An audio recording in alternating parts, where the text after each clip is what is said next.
Good day and welcome back to Cruising Off Duty. Well, we are back doing boat reviews at boat shows. Specifically catamaran reviews, so we're not really interested in a monohull because we already own one, and our plan for the future is to buy a catamaran to live on, and it's getting close to retirement time, so we got to really get serious about kicking some tires and looking at some boats in a serious way. This was the Annapolis Sailboat show we just went through, and we saw a lot of boats we liked. But then again, there were a lot of boats that have been there year after year after year. So if we've done a review of a boat in the past, we didn't do another review of the same exact boat now. So if you're wondering why a boat that you know was at the show didn't get reviewed, that's probably why we've done a review before. But if a boat seemed like a good candidate to be a good live-aboard catamaran, we tried to do a walkthrough tour of it. If we could get a guided tour, that was even better, because a knowledgeable representative from the company obviously is going to know all the bells and whistles and features that would make it a good live-aboard boat. Now in this first episode, we're going to cover the Balance 526 Mark II. If you've watched this channel, you know that a few years ago we did the Balance 526 Mark I, I guess it would be called. It's an excellent boat because it's a performance boat that doesn't skimp on things like storage and livability. So it's the best of both worlds, probably why the company is called Balance. And who better to explain the differences in this new Mark II than the designer, founder, and CEO of Balance Catamarans, Phil Berman. Hi, I'm Phil Berman from Balance Catamarans. We're here at the Annapolis Boat Show in 2023. And we're just going to talk a little bit about the new Balance 526 Mark II. So we elected a year and a half ago to do a lot of upgrades and changes to the 526. I'm standing here at our Versa Helm. Now the way we've done the system is it's got a 3-point stop, so you can have the helm midway, all the way up and all the way down for the Versa Helm. The other thing that we did is, some of you may know, on our old 526, we used to have a carbon post that came down here and the window opened up this way. A big key feature of the Versa Helm is to have the most expansive sight lines you can have looking through the boat, particularly when you're at the down helm.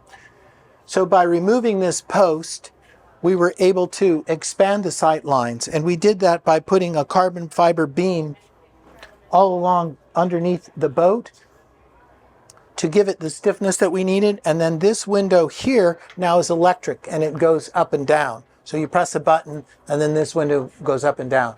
A critical thing, obviously, when you're trying to have visibility looking through a boat is to have glass windows and only be looking through one pane of glass. So when you're piloting down, you always have this window up, okay?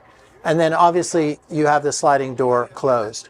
Another change, if we could walk over here, is we integrated an aft barbecue area on the boat. On the Mark II, we also elected to do away completely with propane. So now it's a complete 48-volt dual integral lithium ion system. So we only use electric stoves, convection ovens. So we've done away with propane, which obviously makes the boat a lot safer. And that in turn has enabled us to expand the couches a little bit. And we also ended up adding a storage compartment over here. Most people use it for any number of things, but for the boat show, we have it full of water so everybody can drink. If you just come up a little bit on deck, you'll see the dagger board there. So we went ahead, and in the old 526s, the dagger board was captive and did not come up above the deck. So it was a wider dagger board that didn't go as deep in the water.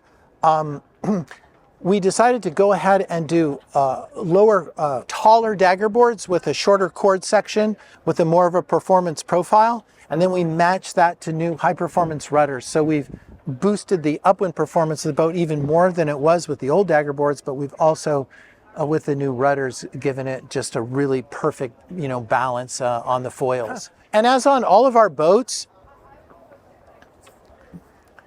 we've moved to a system where we have all of the winches to operate the mainsail, the jib, the topping lift, the two mainsails, and the main halyard here with line storage boxes for everything. So when the wheel is up and in the mid position, you can work the stoppers. There's a big plinth. You can do all the stoppers. You got a chart plotter here and a set of throttles. So you can, if you have all these electric winches, you can literally reef in an instant, right? Just everything happens really quickly. Like all Versa Helm boats, when the weather's foul, obviously the top, the composite top is closed and you're down below. When it's sunny, you have a little sun bimini here. You just unzip this sun bimini, pop it up and clip it down, and you can adjust it fore or aft depending upon the sun, whether it's coming in more from the front or the back. What's nice about it is that most of the time you don't need it. It's lying back here, so you don't have this big, ugly pop-up, isinglass enclosed single helm station. You don't need. So the boat has this very clean, beautiful, classic look because you don't have that thing popped up. So there's no asymmetry in the way the boat looks. Basically, on deck, we've designed this so that you can do the first two reefs right up here. Like on all of our boats, you know, we've got the raised solar panels, so you get air underneath them so they perform better. So those are really the only changes, you know, on the boat on deck. What's the standard amount of solar you have? Is there an option for more? So the standard amount of solar is 400 watt panels, okay. But you can add up to, you can put 3,000 watts of solar on the boat if you want it. Well, you can put a couple on the davits and we can put another one on the coach roof. What we find, however, is that with the dual integral systems, at 1500 RPMs, we're getting 6.5 kW charge on the 48 volt lithium system, okay? So if you run two engines at 1500 RPMs for 30 minutes, the charging is so fast that you don't really need as much solar per se. So what people are asking themselves is, well, how much solar do I need given how fast you can charge off of the integrals? But I typically recommend people get between 2,000 and 2,400 watts of solar on the boats. Yeah. And you come inside the boat. We've refined the cabinetry a bit to make it a little bit more Euro style, making the doors come flush together. This boat has the zebra wood finish. As people know, if they're familiar with Balance, we do our boats in 6 or 7 different wood veneers. We just recently did one in Indian rosewood, absolutely gorgeous. And then we've also been doing boats lately in ecologically sourced bamboo, which is just really a very pretty product. Just want to mention there's good headspace in here. Oh, yeah. So I'm 6'1", so the headroom is 6'10", 6'10" headroom in our boats. Yeah, yeah. If you come down into the porthole, this is sort of the guest cabin, if you will. In the aft cabin, this boat has what we call the split berth.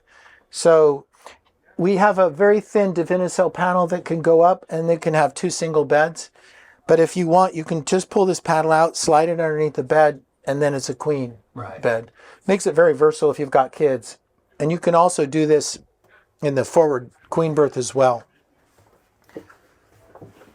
This design is basically, you have a separate toilet and sink area on the aft end of the daggerboard trunk, and on the forward end of the daggerboard trunk, as you'll see, you have a standing shower with a bench, which is. And behind these cabinets is where the daggerboard is? Yeah. So right here, well, this is an important area of the boat because this is a pantry for the kitchen. Right. Very important. There's nothing more important than a proper pantry, and it's right at the bottom steps from the kitchen. I find this to be very, very helpful when you're cruising in terms of being able to stow everything. And yeah. So then you've got the shower and also with the bench. People really like it. Yeah. Now that we've built as many as we have and we've gotten feedback from people, we feel that this is really a really great configuration. Another thing that we've been doing on the Mark IIs is instead of this being a solid bulkhead with a port in it, we have a door. So this is the door that goes into a sail locker. So this boat, we've got a guitar and a amplifier, and we've got a asymmetrical spinnaker in a bag. Yeah. Lots of room in there. And then if you look, you see we put line rails for the lines. Yep. That's excellent. Yeah, they're really, really nice. And the forward section of the bow of this boat is just foam. And so it's a crash bow, basically. If you hit something, the bow will just either crack off or it'll just be a foam. And then underneath here, you've got positive buoyancy above the waterline all the way back to this bulkhead. Right. Yeah. Yes, that is nice. Yeah. Port ship's beds are nice. You sit up and read in them really, really well at night. You got great ventilation. Some people will get a port over the top of the bed that they can open up at night because the locker in between can be lifted up, and even when it's raining, you can get ventilation through. But not everybody chooses that option. Yeah. Excellent. Yeah. And then amidships, well, you can see this is where we have our water pumps. Everything on our boats is fully accessible. Actually, just behind you, you have your water maker. Oh yeah. Okay. Okay, so this is all water maker. Everything is accessible. That's awesome. It's absolutely critical for ease of use and maintenance and care. This table flips open and drops down, and then there's cushions that fit in here. So this becomes this really big bed. But where it's really useful is if you're a couple and they're passage making, one person can be sleeping here and one person would be sitting at the down helm. We're going to find that most people when they're passage making will have the helm in the down position. Right. And then just while you're going by all the fridges and freezers, you can choose how much fridge freezer, or is it? Yeah, so these are units from Vitrifrigo, and they can be adjusted to be a fridge or a freezer. Nice. That's excellent. Yeah, to be frank though, they're not as reliable as the pure fridge, pure freezer. Okay. Just Yeah, you can option it. You can option it. One that's just a pure fridge. Yeah, you can option 2 fridge, 2 freezer side by side. That might be good. Yeah, which is what we did in the past. Those are new units. As you come down, this is the owner's hull, right? So here you've got your inverters are accessible. Right. And then this panel, these panels lead to the electrical. So clean, eh? Yeah. And then if you open up this one, you have to come this way. Oh, I come this way. Yeah. All right. And open that up. You'll see there, yeah. Everything's labeled. So nice. It's all done very, very carefully. The labeling and all We've recently undergone an ABYC compliance inspection on the new lithium ion safety standards on all of our boats as well.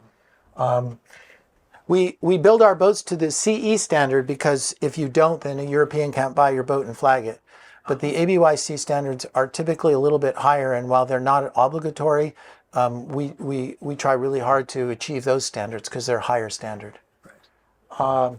And then on this side of the boat, you have, for the boat show, we have the cushions up here and stuff, but normally people just have this as like a walk-in. Mm-hmm. Yeah, you can put a lot of stuff. Another big walk-in, yeah. That's great. Yeah. Stowage is important when you're going to live on a boat. Oh yeah, it's very important. Well, if you look at a balanced catamaran compared to any other performance cat, or frankly most cats in general, we have more storage, cubic storage capacity, and cabinetry and drawers, because this is what makes living nice and clean, right? We actually now advertise the cubic storage capacity of all of our boats, both internal and external, because we think it's really important for consumers when they're comparing catamarans to look at those things, right? Because we're able to offer a lot of cabinetry and yet still build incredibly light boats. Here is just storage, right? Some people put a washer dryer here. Hanging locker, 4 drawers amidships. And more back here. More lockers, another hanging locker, Oh, no. 2 big, Backing up, and there's more and more. 2 big, well, yeah, you just look down, Yeah. you know. But look, if you're going to live on a boat, having a place to store everything, like, well, here's where you store the vacuum cleaner, right? Yeah. I mean, it's just, yeah, I don't like clutter. I don't like living in clutter myself. And then, now, this is also new. So all of the sliding components, all the doors and everything, we've lightened them even more, and we're infusing them, and it weighs nothing, right? But it's a really nice privacy door. And then here, you'll have to come back and open that. That's where you have the washer dryer on this particular boat. Yes, my wife would definitely want that. Yeah. We get a lot of requests for it, yeah. More surgery. Yeah. And then as you go back into the aft shower, this is a shower that everybody raves about. Well, they say it's so big. Yeah. But what's nice about it is it becomes this incredible wet locker. Most people have like a pole across here and they'll hang, wet things. But once again, everything's accessible. So here you've got your black water tank. Here you can access the electric winch. Here is a storage where you can also access breakers. Here you've got your water heater. The steering system, you come around. Yep. So here's your steering lines coming straight down from the end of the pivot arm. And then we string replacement lines for port and starboard. So if ever you were to have a line break or whatever, you can easily string it and get going. These are all the deck breakers, all access to all the deck breakers. Very clean system, easily accessed. Yeah, the steering is magnificent when you have pulleys like that. Yeah. Compared to hydraulics, it's something I just want to mention. The floors do not make a noise at all. No. There's no creaks. No. Everything in this boat, everything is glassed in place. There's no. I'm just saying that's not always. Yeah, no. Our boats do not creak. Yeah, but again, the Mark II. I was talking with Roger about it yesterday. Roger Berman, who's the factory manager. These boats are now taking between 35,000 and 40,000 labor hours to build. Okay, so you compare that to, say, like a French production builder, and they're building their boats in, between 5 and 15,000 hours, depending upon the model. Right. Big difference. Big difference. Yeah. So this is, I believe this is hull 20. Okay, and we're out now into the next launch will be at the end of 2025. That'll be hull 33. So we only take a couple orders at a time now because of inflation. So we don't sell way out into the future because we want to enter into a fixed price contract. The customer knows the price, and we know that we can procure all the equipment for the boat and not run any inflationary risk. Okay, so it's an interesting situation that we're in at Balance because we essentially keep selling out our production, and then we'll just open up a couple hulls, at a time. Okay. But it's kept us financially really solvent, really safe, and I think we probably are not able to actually meet the demand that we have, but we also want to make sure we sustain the quality that we have, and so we're slowly, growing our production, but we're doing so in an incremental way to make sure that the quality of the boat, stays up. And just so they know, where do you produce the boat? So the 526, we're on a 526 now. Yeah. So this boat and the new 580, we're launching next year, the new 580. They're built in St. Francis, South Africa. Okay. So it's about 700 kilometers east of Cape Town on the what they call the Garden Route. And then in Cape Town, we build the 442, the 482, and the first new 750, which will be launched next year. Big 75-foot cat. Yeah. So there you go. Excellent. Yeah. Thanks for the tour. And stay in balance. Yeah. Thanks a lot. Thanks. I really want to thank Phil for giving us this tour. We kind of sprung this on him. We were in the show before it opened, and we asked him if he could give us a guided tour, and he was gracious enough to do it, but he did have other clients booked for a proper tour right after us, so there was a bit of a time crunch. I told him, just give us what's different about this over the original 526, so it's not as detailed. If you're interested in this boat, you're probably going to want to go and dive into every nook and cranny and learn all the features and specs and types of equipment that come standard and what options there are and all that. It will obviously change the price. I've seen the basic 526 listed on Yacht World. Now, I'm not sure if it's this new Mark II or not. It was around 1.7 million, but I'm thinking if you're getting all the bells and whistles that you would want to live aboard the boat, it's going to get up over north of 2 million. Another thing too, if money is no option and you want the absolute performance, on the 526 and models above it, you can get what's called an XP version, which means the entire hull is made of carbon fiber, not just the support beams in the middle like it is on the standard 526. This is a beautiful boat. I consider this an aspirational boat for myself and Janice because it ticks both boxes. It's going to perform well, which means you should be able to sail in light winds, which you probably can't do with the more Catamaran type of catamarans, the ones that are there for interior volume and comfort, but are a little beefy and heavy. But it also has storage capacity, as was said by Phil in this video. Lots and lots of storage capacity, which you don't usually see on a performance style hull like the 526 has. The biggest selling feature for me is I love the Versa Helm because, yeah, sure, when you're in certain situations and you want a perfect view of your surroundings, being up high is great. But most of the time when you're on passage and you're not changing sails and doing other things, you probably want to be down low out of the sun because, believe it or not, the sun is not your friend, and we're from Canada and pretty fair-skinned. So, yeah, the least sun exposure, the better. So I could see myself 90% of the time steering from down low. So that Versa Helm is a godsend, a huge feature, something I wish every boat had. The other feature that's not really highlighted too much in this video, but it is definitely important to us, is all of the windows you see through your view are tempered glass, not Lexan or some sort of other plasticized window, because let's face it, abuse by the sun every single day, plastic tends to go yellow, fade, crack, shrink, lose its seal to the hull, and next thing you know, you got leaks and all this, and you have to eventually replace them. Either that or you have to look through very foggy windows, and nobody wants that. So that's something I'm looking for as a feature in my future liveaboard catamaran, and this boat has that. So what is the feature or two that I wish this boat had? Well, Phil did mention that the motors have integrated 48-volt alternators, which is awesome for charging your batteries really quickly when you're running your engine.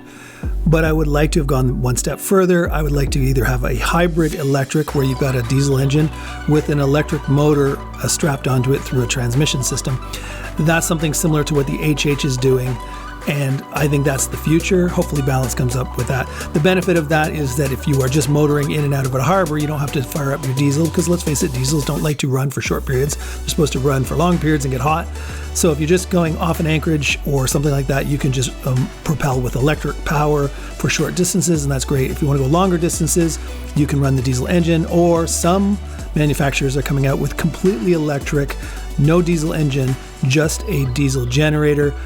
Both of these electric options seem to be the future, and I hope that Balance adopts that in the near term, because more and more catamaran producers are doing that. In fact, Fontaine Peugeot, I was surprised to find out, has bought an electric propulsion motor company and now are going to offer completely electric propulsion going forward, which is going to be an awesome feature. For someone like me who's a kind of a techie guy, I yearn for the day that I could just motor around completely silently on electric motors. So again, that's probably something that'll come in the future. I was a little surprised that Balance didn't mention that during this walkthrough as an option. Now, my last feature is I wish it was shaft drive and not sail drive, only because with shaft drive, you can take off your motor, or whether electric or diesel, and work on it and leave your shaft in the water, removing the need to actually lift your boat out of the water, as opposed to if you have a problem with one of your two sail drives, the only way to really pull it out and service it is to lift your entire catamaran out of the water, and in some remote places that may be near impossible.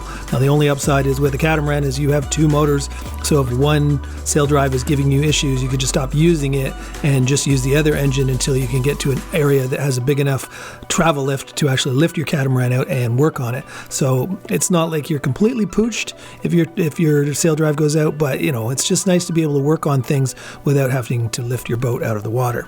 But overall, the Balance 526 is an excellent catamaran for a liveaboard reason. It performs amazingly.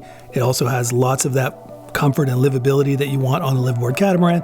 So this is a 2 thumbs up for me. Those things I mentioned about electric propulsion and shaft drive are just wish list things, but I definitely would be fine with the Balance 526 as is. So if I could find one at a decent price on the used market, it would definitely be high on my list of possibilities. So that's it. So if you enjoyed this walkthrough guided tour with Phil, give it a thumbs up, show the channel some love. I'd appreciate it. And until next time, this is Craig signing off, wishing you safe cruising.